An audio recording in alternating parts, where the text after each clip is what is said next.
The Big Fat Notebook Productions from Paper Sham presents everything you need to ace English language arts in one big fat notebook. Welcome to the Unit 1 Grammar Unit. Today we have Part 6, Verbs and Moods. Well, the thing about the verbs is that it can be in a mood. Well, the mood of a verb doesn't actually tell us what the verb feels. Rather, in fact, it actually tells us how the person who is acting the verb feels.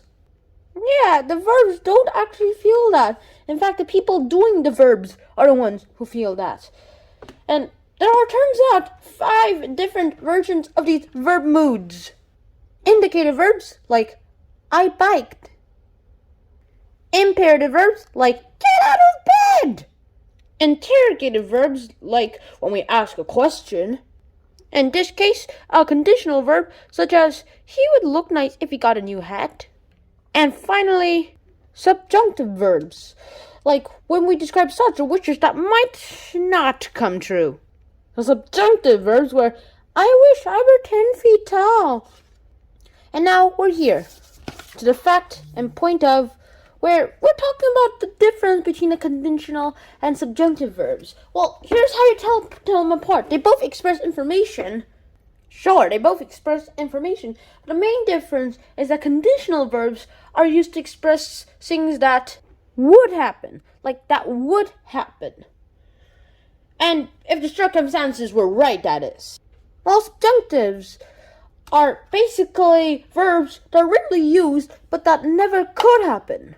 I mean, these spelling mistakes happen, really rarely for me. But I just put it in there because I want to put a line through it.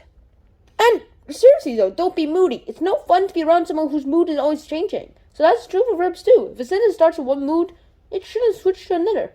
And there are 2 common mistakes that people usually make. First mistake is that it's switching from an imperative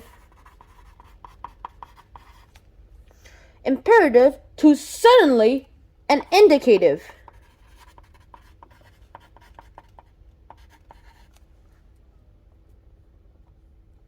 And that's the first mistake.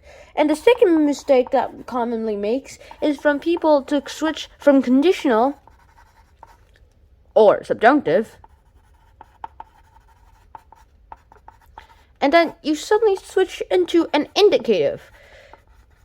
It's a really common mistake for people to switch from one verb tense into an indicative. Yeah, and so how do you fix these ones? Well, for the imperative to indicative, to fix it, you just make both verbs imperative.